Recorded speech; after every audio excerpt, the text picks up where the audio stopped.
episode number 29. Everybody was hoping they'd never have to hear from us again, but we told people they would at some point, just we didn't know when. Today's the day. But today's the day. Now we're back.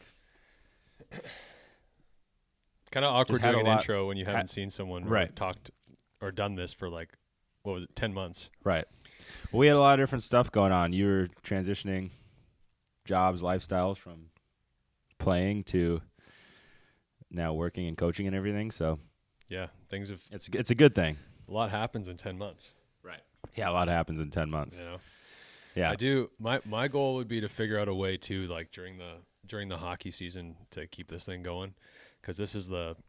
I think we could do it. I think so too. I think this is like the third summer in a row that we're doing this, and the previous two hockey seasons we just kind of stopped because it's just the schedules just gets busy. A little weird. Yeah.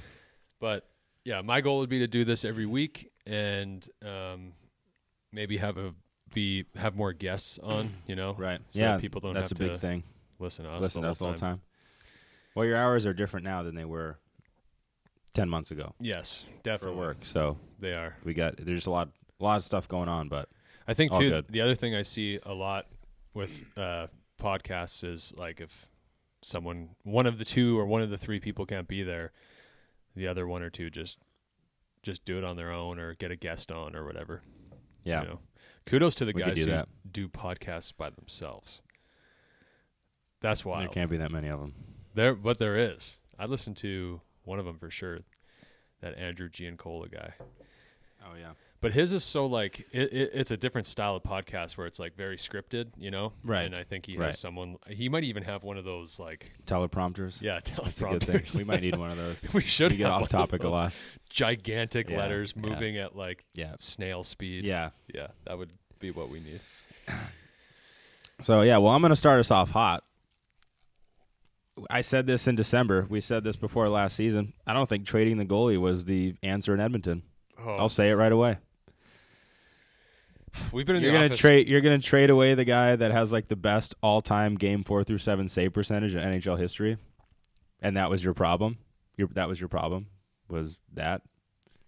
That's why you couldn't win. That's why you couldn't win a Stanley Cup. Was because of Stuart Skinner. After we defended him for like the last 3 summers or last 2 on this podcast. Yeah, we've been in the office for an hour, and I did not know that's where you were going with this. You kept that one hidden from me. Well, but I should have known. That's what I was thinking about. Yeah, I'm sure everyone tuning into this podcast were like, "Oh, I'm tuning in to listen to what Hayden has to say about the Edmonton Oilers." Yeah, I should have known, but yeah, that was a fumble. We said it in December. That's when the trade happened? Yep. Yeah, as soon as it happened. It was like December 10th. I just don't understand. You hear rumors about like teams not going to their goalie coach or their goalie advisor, scouts, whatever, for any advice. This one was almost so bad that I got to think that. I think they fired their one goalie coach last year, didn't they? Dustin Schwartz. Yeah. Who I haven't seen or worked with in over 10 years, but at the time I did, I loved the guy. I thought he was really good. Yeah, it's his fault they're losing. And the one other thing I do know about the guy, aside from the fact that I like him in person, like just as a human being, is that he was Carter Hart's goalie coach, and I think that kid's pretty good. Yeah, Carter Hart's pretty good. So I'd say so. He's starting for Vegas. So they're playing well. So the Oilers are like, man, we keep losing these hockey games. We should fire our goalie coach. I know what our problem is, yeah. And then when that didn't work, they're like, yeah, you know what? We should get rid of our goalie. We're still not winning hockey games. We should trade. It's our goalie's fault for sure. My favorite part of that is that Stuart Skinner, I know he lost his starting job in the playoffs, but the guy had a great year in Pittsburgh. He did have a great year. And then they traded for Jari, and then it turns out that, like, the Oilers don't defend, so it doesn't matter who's in net. Jari's a good goalie in his own right. It doesn't matter who's in net. Like, they don't defend, so they're just going to give up 5 a game. Yeah. I mean, my boy had a pretty good quote after the playoffs. Something along the lines of being an average team with high expectations. Yeah, that's a good quote. Yeah, with the goalies, like when they were lining up the goalie stats in that first round for Anaheim versus Edmonton was like they both had like an 87 or 865 save percentage and like a 4.3 goals against average. Yeef. But like you watch the games and it's like, oh, that makes sense. Yeah. I mean, even Pittsburgh, like, I don't know. Obviously, how do you pronounce his name? Shelofs? Or Yeah. Shelofs? Shelofs. He looked great. He's a in the good goalie. playoffs. He's a good goalie. Yeah, good goalie. He was good in Van. I don't know if he was anywhere between Van and Pittsburgh, but anyways, good goalie, but still the same result. So you take Stuart Skinner out, and Pittsburgh, you can argue too, is just not quite like a complete hockey Where they need team, to be. Yeah. You know? Yeah. So I don't know. Point the finger at the goalie, and the grass ain't always greener on the other side. Right, and then you hear reports of before the Stuart Skinner trade, McDavid telling management to stay with Stu. I It didn't hear didn't about matter. that. That's sick. He said that? Apparently, yeah. Apparently the older guys in the Oilers were like, what are we talking about right now? Who's the Oilers management? Stan Bowman. Former Blackhawk? Former Blackhawk GM, yes. Stanley Cup winner? I'm not going to say anything. But yes, he has won Stanley Cups, but Was it his team or was it somebody else's team? I think it was a team that somebody else built and he Okay. inherited. Okay. And they had great development in the American Hockey League. Great they leadership. had Joel Quenneville, who's, coaching the Ducks now. Just won last And the night. Ducks are playing well. Second winningest all-time coach in the league in league history. And who was their captain? Jonathan Taves, he's pretty good. I think his nickname's Captain Serious, right? Keith Seabrook, yeah. Yeah, you don't get that nickname from not doing what you're Right. not supposed to. Right. But then you have like the Panarin trade and bringing Saad back and for a lot of money. Anyways, I'm not gonna. All I'm gonna say is that this is on par for what you expect. I will say the Murph trade, bringing Murphy in and Dickinson from Chicago, was unbelievable. I thought the Oilers were actually a better team than they have been from that trade. I don't know. I don't know if I know who Murphy is. He's a defenseman for the Blackhawks. He's been there like 10 or 11 years. Solid D-man. Oh, or yeah. what? Yeah. Just- if you like him, I'm sure he's good at defense. Yeah, he just eliminates guys in the corner and gets the puck to the forwards. Yeah. Which is all you have to do on the Oilers. And he actually scored goals in the series against Anaheim, which is unbelievable. That's not his role. Right. We have something that we want to talk about today, but I just need to say one more thing while we're on this topic. Have you heard anything about who is up for or I don't know if it's out yet, like the top 3 or whatever, but who's supposed to be winning the Norris? Yes.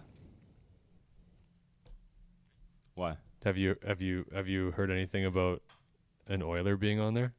No. Did they release the top 3 already? Yeah. Oh, who's on it?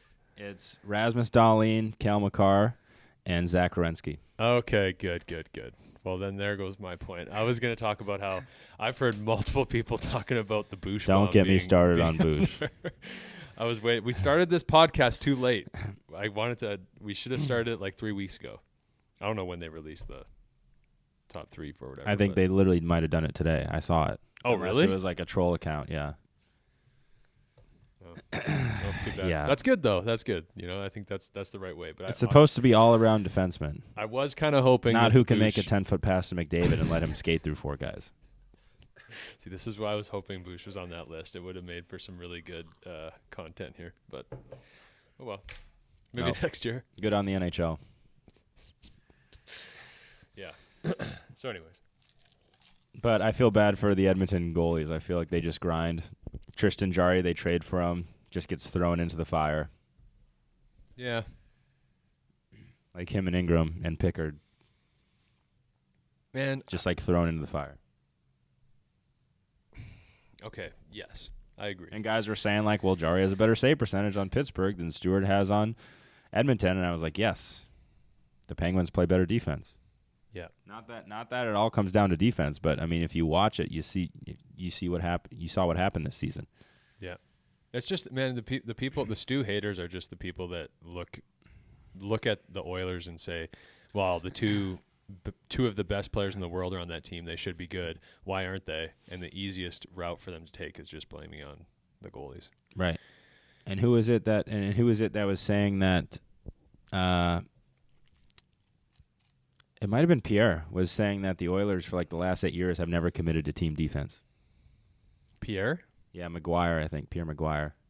He's still doing it? He's still doing it, but I saw him in an interview, and he was saying how, like, even back then, he said, I think Todd McClellan was their coach like 8 years ago, and it would drive him crazy that no matter what, they just would not commit to team defense.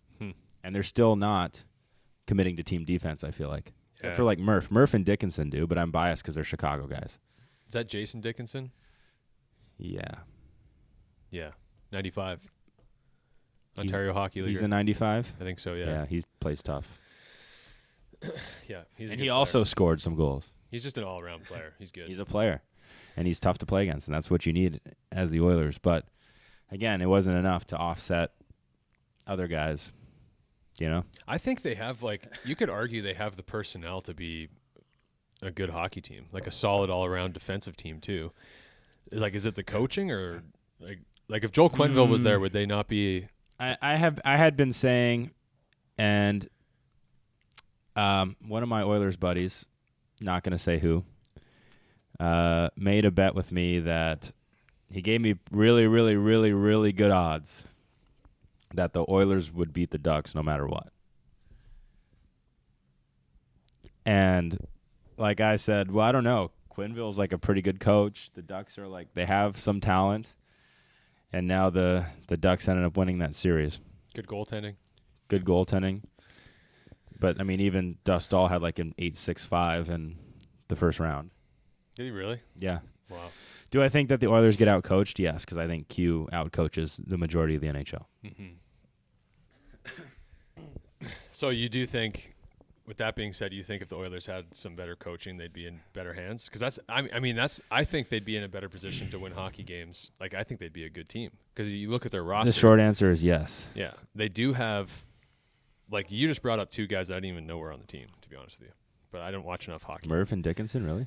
Yes. Well, I didn't even know who Murph was prior to this moment. Well, most people didn't. But I'm a Hawks fan, so you know. I saw him. Yeah, I watched him play. So you got those two guys. Like when Seth Jones went to Florida, everyone's like, Seth Jones is terrible. Then he goes to Florida, and he's like their best one or two defensemen, and then they win a cup right away. Those people are taking crazy pills.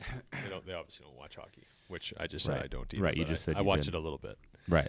Enough to know that Seth Jones is a good hockey player. Right. Like, Yeah. What are we talking about here? Yeah. But you've got those two guys. You do have two guys with like some of the highest skill in the world in McDavid, Draisaitl. You've got right, but still, skill doesn't win championships. Right, but I think at least one of them does work hard.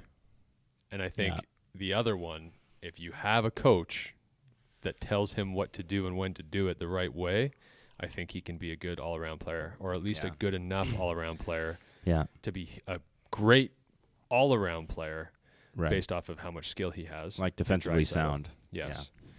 Yeah. He's impossible to move off the puck. Then you got Ryan Nugent-Hopkins. Yeah, he's great, I think. He's a really good player. You got Zach Hyman. He's a good player. He was healthy. So, and the rest I don't even know. But at that point, it's like you only really need like one, maybe two or three guys that understand their role and play a good defensively sound game. Yeah. A few D-men, I guess. I don't know who their D-core is. I know two guys now. Bush, Murph, Wallman, Ekholm. Ekholm's a solid player, isn't he? Yeah, he is. But he's paired with Bush, so he's chasing the game a lot. A lot of shoulder checks. Ekholm's like, all right, here's another 2-on-1. Yeah, he's not shoulder checking. He's it's always in front of him. It's either in the other team's net or it's going to be in his net if he doesn't play defense now. Right. So, again, I think with all that being said, I'm just saying I think they could be a great team. I think the coaching is a big problem. Then obviously the GM making poor decisions and with goaltending is a problem. Right. Losing the worm hurts a lot, too. Yeah, that's a big loss. Corey Perry is a huge loss for them. Can't believe they. But I mean, he went to Tampa, and I thought Tampa was going to win the cup. That's who I picked in my bracket. So, not like I make the best takes. Well, I had them going beyond the first round. I had 3 picks right in my entire bracket. Yeah, it's tough. Tough year for brackets. It is.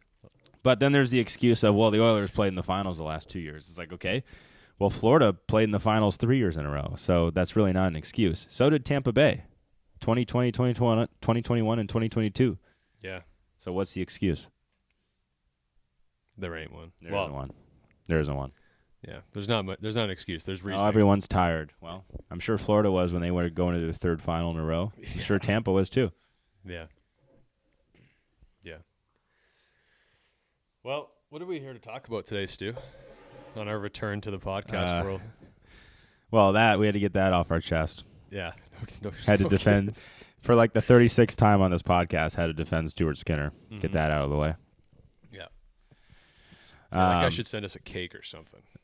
Well, I don't know. He won't ever see this, so it doesn't matter. But if I ever see him, I'll be like, "Don't worry, we've stood up for you a bunch." Yeah, we got your back. Yeah. And so do our 3 listeners. Right. Well, what are we supposed to talk about today?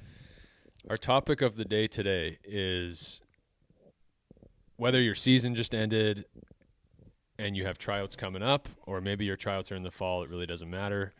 Right now, a lot of hockey players, goalies specifically, are getting into their off season. Some maybe already a few weeks in. Some maybe their season ended about 3 weeks ago and they're just coming up to tryouts over the next couple weeks. So Yeah, it seems like there's a lot of spring tryouts going on. yeah, I know locally here we've got tryouts. I believe the weekend after next. Yeah, and that's how it was when I was growing up too. As I got older, it started being tryouts were more in the spring than in the fall. Right. And we've talked about this, I guess, 12 months ago now, where I was on the opposite side of that. My tryouts in Canada were always in the fall, so you kind of you would obviously gear up to get ready for those. But regardless, I think, regardless of whether your tryouts are happening around this time or they're happening come August, September, the first month or two of the off season, what should an athlete do? In our opinion, what should the goalies be doing? So you're saying, well, if your season ends in February and you have tryouts in May, I think you probably have to stay kind of sharp during that period of time, or March until May, and go through your tryout season. But then after that, then I think it's time to take a lot of time off the ice. Yeah. Because there's no sense in, if you're going hard on the ice 12 months out of the year, you're going to end up burning yourself out. And I think wear your body down constantly. Yeah, that's become a big thing I've noticed with you, whether we're just talking about it or you actually doing it, even during the season, during practice, is just kind of I think it started with you just being aware of the fact that, hey, it could benefit me to maybe not go down on every shot. It could benefit me to stay off the ice until, in your situation, your season ending at the end of April. You're off the ice until, correct me if I'm wrong, like August? Yeah. September? July or August. August? Yeah, July or August. Depends. So I've just noticed with you specifically, you've put a lot more attention to it, and I think it's been great. Like, I think that's a good thing. Yeah. Obviously, you're an older guy now. You're going to be 32 years old in a couple months here. So, is it different for you as a 32-year-old than it is, say, like a 12-year-old? Probably a little bit. I mean, a 12-year-old, you're still developing everything that you're developing to become a really good goalie. So, like hand-eye coordination, reading pucks, playing situations, But think about if you're 12, and then think about all the situations and all the games you would have played and all the different things and practices you would have seen in 20 years. How when you're 32 now, it's just a little bit different. Your experience kind of takes over, and you know that you're always going to know how to make a save and how to read pucks, and you're going to be able to meet your blocker, or put your blocker where the puck's going to be. You're going to be able to do that. So would it be safe to say, as like every year that goes on, as you get older, you could theoretically take a little bit, or you should take a little bit more time off, just based off of you needing to prioritize your longevity and your health over developing your skills? Yeah, I'd say once you get older.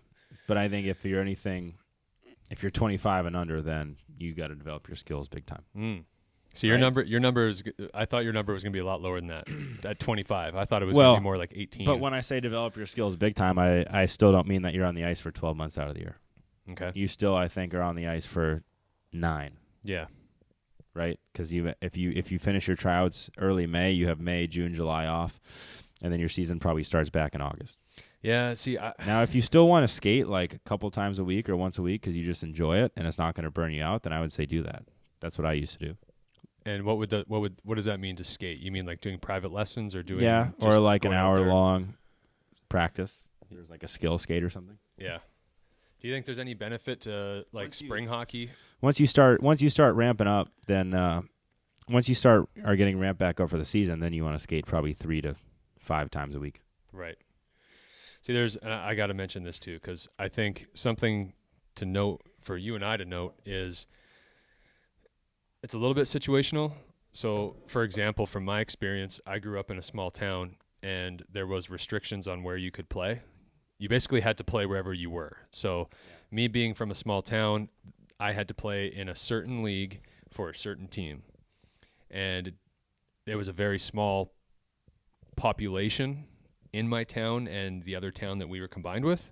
Therefore, the skill that I was surrounded by was very low compared to if my house was a 10-minute drive up the road to Winnipeg, right, I would have been playing at a AAA level. So I'm saying this because what was important, I think, for my development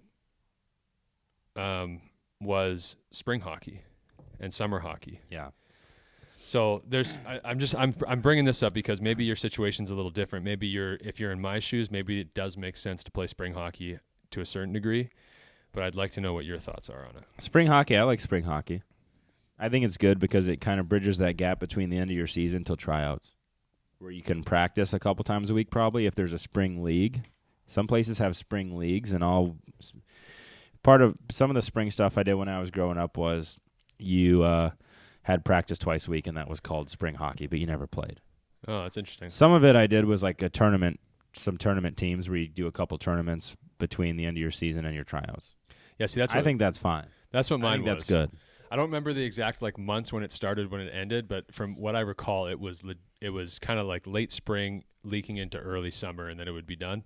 But it was usually like 3 tournaments, and it was probably about a month and a half, 2 months long, and you would practice once a week and then go to your tournaments. 3 of those weekends. Yeah, right. And it was fun. Like, it was a lot of fun because you get to most of it's on the road, and and you're playing with other kids. You're not used to playing with. Right. Yeah, I think I would encourage spring hockey. Yeah. But after your spring season's done, after your tryouts are done, then that's when you take some time off the ice. Yeah. So with that being said, so we're basically talking about what, like, for sure, like June. Yeah. Like June, probably in my May. opinion, for most people, June is going to be a rest period. If your tryouts are in May, for sure, June and July probably. Yeah. For the most part. And if your tryouts are you ramp it back up. If your tryouts are in the fall, maybe you get to utilize May as a rest period. Yeah. Yeah. And maybe you would start a little bit earlier, training back up. It all depends on your individual timing. Right. But while you're in that, I think we just came to the conclusion that you're pretty much looking at, 2 months? 2 to 3 months, I'd say. 2 to 3 months? Yeah. So the benefits of taking that time off, you've already touched on it a little bit, would be obviously getting some rest, avoiding that burnout that people always talk about. Because the hockey seasons for goalies is physically demanding, but mentally and emotionally incredibly demanding. And so you kind of got to reset that. Yeah, the emotional and mental side are the biggest thing for me, especially if we're talking about kids, because, I mean, we work with kids. I have a kid. You have a tough time. You'll have a tough time convincing me that those kids are going to run out of energy, like physical energy. Right. But from what I can tell, and I ain't no doctor, I think we all know that, if you're mentally fatigued, and definitely if you're emotionally fatigued, it's going to wear on you physically, obviously, as well. 100%, because you're ramping up for every game during the season, and you play a lot, and it's a long time. Right. So that's a huge piece of what we're talking about right now, and why it's important to take that rest, in my opinion, is just avoiding that burnout, because that burnout can have long-term effects. 100%. So you want to avoid that at all costs. And that's just mentally and emotionally. I think during that time that you're taking off, that's where you want to, depending on your age, probably if you're 15 or above, then you're spending way more time in the gym. You're just working out every day. What was the age you said there? I'd say 15 to older. Older, yeah. 15 and up. Yeah, you're just working out 5 days a week. Just because the whole season you're kind of breaking your body down with the overuse and everything you're doing with your hips and groins playing and your joints. So now you have a chance to get in the gym and build your body up without wearing it down at the same time. So that's what you're chasing the whole season is when you're working out during the season, you're trying to build your body up because you're trying to keep it from deteriorating. Right? So now you have a chance to just build it up without having to keep it from deteriorating. Yeah, which is huge. Deteriorating. Right. It's huge. You don't get to do that very often, you know? Well, and as a hockey player, your season's very long, right? So if you weren't playing hockey and all you're doing is building muscle or strength training, let's say, you get 12 months of the year to do that. Right. But as a hockey player, you really get 3 to 4 months of an off season, or well, you might get 5 or 6 months of an off season, especially as a kid. Yeah. But anyways, those 2 months where we're saying that you should potentially or probably take time off the ice. Yeah, off the ice. Will be your biggest building period of time. Just get your joints and your ligaments and tendons and everything just back to where you need them to be. So are you thinking strictly mobility and strength at that time? Are you worried about cardio? Probably not. I mean, not at that time. I'm not a certified strength and conditioning specialist, but you've got experience in all this. Yeah, probably not. I mean, you're just worried probably about strength and feeling good every day. Yeah. I'd say as you get closer to camp or your season starting, then you start mixing in a little bit more cardio. And I mean, I think when you get back on the ice, I'm taking the words out of Hayden Stewart's mouth here. Yeah. You're going to get your cardio when you're on the ice. You're going to get your cardio on the ice too. And I remember when maybe 3 or 4 years ago, because I didn't really get too much. Well, I've always strength trained, but I've always prioritized like cardio and stuff because I was a fat kid, basically. Right. And I thought that was the most effective way of me losing weight. So maybe 3 or 4 years ago, you and I started talking about it, and I don't know, just through conversation and being around one another, eventually you convinced me to prioritize strength training, and it made a huge difference for me personally on the ice. I felt so much better. And that anxiety I had about being, because there's a little bit of anxiety that. And you got really lean too. I got really lean. Yeah, I was in great shape. I didn't need the cardio. Right. But the anxiety that I had, that I would have had when I was younger, if I didn't do cardio, of how gassed I'm going to be, like I'm not going to have any lungs, I'm going to feel so out of shape those first 2 weeks, was gone. Right. But when I was younger and I didn't know any better, I was freaking out about that. I was like, oh man, I'm going to be so out of shape.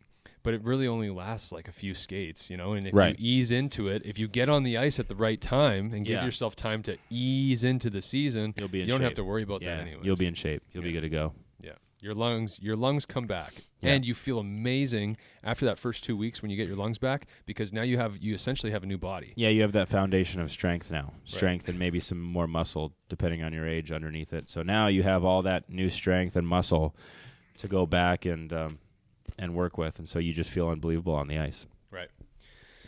So I think that's really good for your body, mind, and emotionally too. What else is good about taking a couple weeks off or a couple months off? Sorry. We talked about, we probably could do an entire episode on this, but so I mentioned the overuse with your hips and groins. Like, think about, you can actually build up your hips and groins and get them healthy because they're not constantly having to do crazy stuff on the ice all the time. But now this year, we probably could do an entire episode on this, but the NHL just came out with an article about butterflies and your hips and how they affect your hips, and basically how they're, I'd say physiologically not great for your hips. Mm-hmm. And now some NHL teams apparently are tracking how many butterflies their goalies are doing in games and sort of managing their I don't know what to call it, because no one's really talked about it that much, but sort of managing their butterfly load during the season. So is it did the article mention if it was like the impact of going down, or was it the time spent in the butterfly? I think it's the impact. Okay. Because you think about the head of your femur jamming into your hip joint over and over again in an internally rotated position. Right. Your hip's not made to do that. I got to think pushing around once you're down too, though, it does some sort of disservice. If you have an impingement, for sure, probably. Yeah. But you've had hip problems. Yeah. I've had groin problems. Mm-hmm.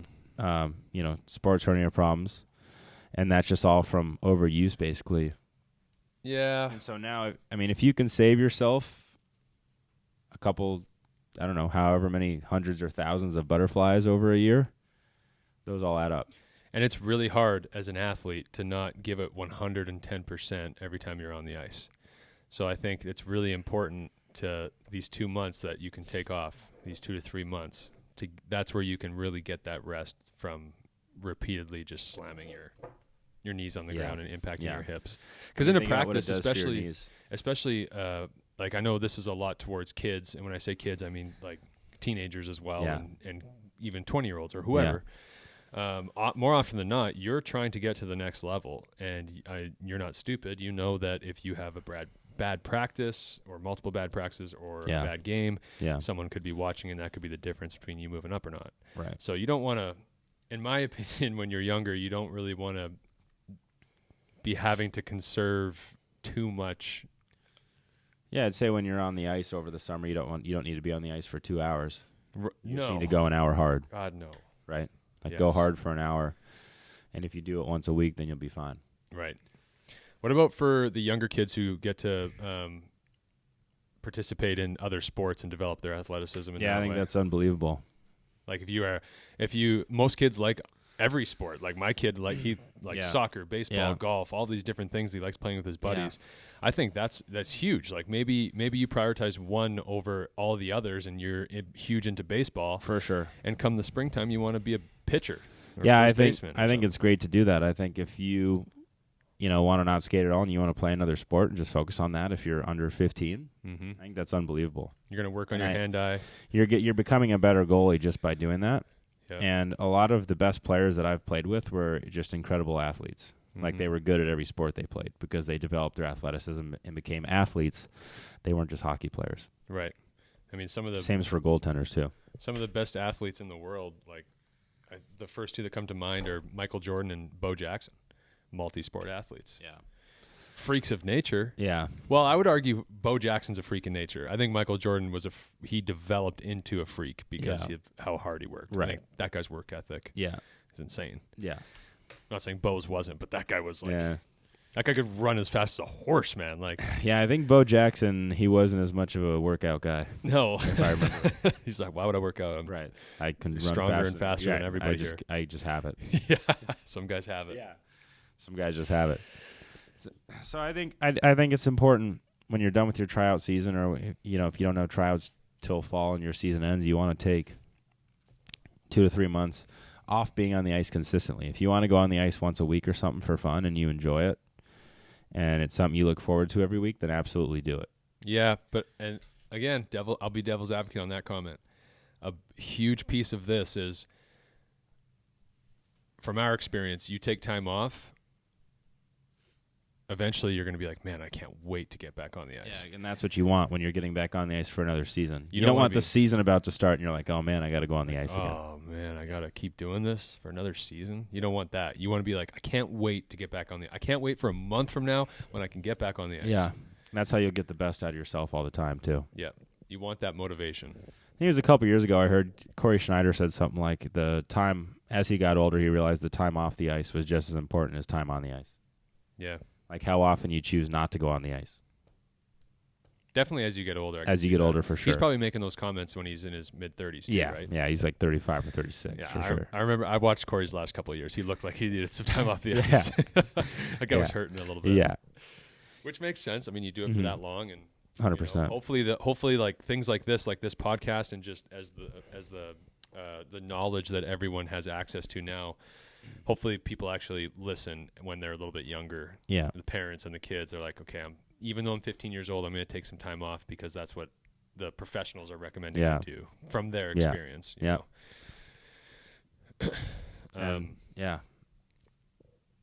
And that's from, other people, other professionals doing that too. That's how we kind of adopted it. Yeah. I didn't listen to anybody until I was 25. I really didn't. I just didn't. I really didn't. I would have had to look at you like you're God to listen to you until I was 25. Don't be at me. That's funny. Yeah. I feel like you were like the studier, and I was just like I'm just gonna go do my own thing. Right. Yeah. I know what I'm doing. What do you know? Yeah. What do you know? Yeah. I would say that to outline this whole thing, definitely take time off being off the ice, or take time off from being on the ice consistently after season or your tryout season ends. If you want to skate, once, maybe twice a week for an hour, you could. but use that time to enjoy other things, spend time with family, mentally and emotionally reset, let your body reset, build your body up. And because you have this time to build your body up, maybe you'd call it like sharpening your axe before you go to cut down a tree. Once you get back on the ice to get ready for your season and work on your skills and put in your off-season work, you're going to be way more. You're gonna feel way better doing it. I was not a sharpen the axe guy. Yeah, you're not a sharpen the axe guy. I've like the head's like flown off. Just wood yeah, on wood. you're trying to chop a tree down with a wooden handle. They're like, stop. I'm like, no, Yeah. you know. Yeah, right. What do you know? Yeah, sharpen your axe, folks. Sharpen your axe. Well, I mean, half of what I tell people, well, actually 100% of what I tell goalies is always to get them to try to not make the same mistakes that I made. Mm-hmm. Like if we're doing a lesson or something and they get scored on a certain way, I'm like, I'm only telling you this because I've been scored on that way 100 times. Mm-hmm. Let me tell you why this doesn't work. That's a big part of being a teacher, though, man. Right. You know, you Right. can only teach people, well, for the most part. You got to make all the mistakes. Yeah. I think the best form of teaching is to teach someone to do something based off of your experience. You know, like I could watch NASCAR right now and be like, and someone turns right into the wall, be like, man, you shouldn't do that. You should turn left. Like Right. It's an oval. Right. You know, if you turn right, you're gonna hit the wall. Right. If you turn left, you'll keep Keep going. You know, Yeah. I can see that by watching it, but I've never Right. experienced it. Right. You've never had A to do NASCAR driver's gonna be like, well, hang on, this is why you got loose and went right into the wall. Right. You fell asleep at the Right. wheel. You got to keep your eyes open. it. Right. You know. Yeah. Yeah. So I think to further your point, that's the best way to do it. It's all from experience. Things that worked and a lot of things that didn't work for us over the course of our careers. A lot of trial and error. Yeah. 32 years of it. Yeah. For you and running and still going. Yeah. Basically in hockey, playing hockey, 26 years That's wild. or 27. That's a long haul. Yep. I couldn't do it. I had to tap out. I left you on your own. Right. Good luck to you. That's all right. Hey, you know what? I think I'm That's it. nuts. Right. This guy. Right. I don't know what to say to that. And you're actually intelligent. You got to and still enjoy the doing game. it. Just got to love the game. But that's all we got for today. That was our main thing. Yeah, I think you summed it up well. Yeah. Just prioritize the rest during the off season, and it comes with a lot of different benefits. So I think that's the main message that we wanted to get across for this episode. Yeah. So I think we got plenty of things we can discuss here in our upcoming episodes. Mm-hmm. Probably should talk about how to manage your hips. Yeah, that'll be at a some big point. one. That's a big one, It's based on important. what we've seen from what the NHL is doing. So that'd be interesting to talk about. Yeah, talk about educating from our own experiences. That'll be a good one. Yeah. You've had hip surgery. Mm-hmm. I know goalies that have had hip surgery. And So like you said, you got the groin thing. Yep. You know. Yep. Maybe if we listened to this podcast when we were 12 years old, we wouldn't be in the same shoes. That's the hope. That's the hope. That's the whole point of this. Right. That's the what whole we're doing point. here. That's the whole point. Yeah. So all right. Thank you, everybody. If we're gonna plan to keep this thing going and hopefully be a little more consistent right, with it. right. Appreciate So, everyone yeah. tuning in. Thank you, everybody. Take care. If you have any questions or comments or things that you want us to talk about, go ahead and leave them in the comments, and we'll address them. Yep. Absolutely. All right. That's it. Thank you, everybody.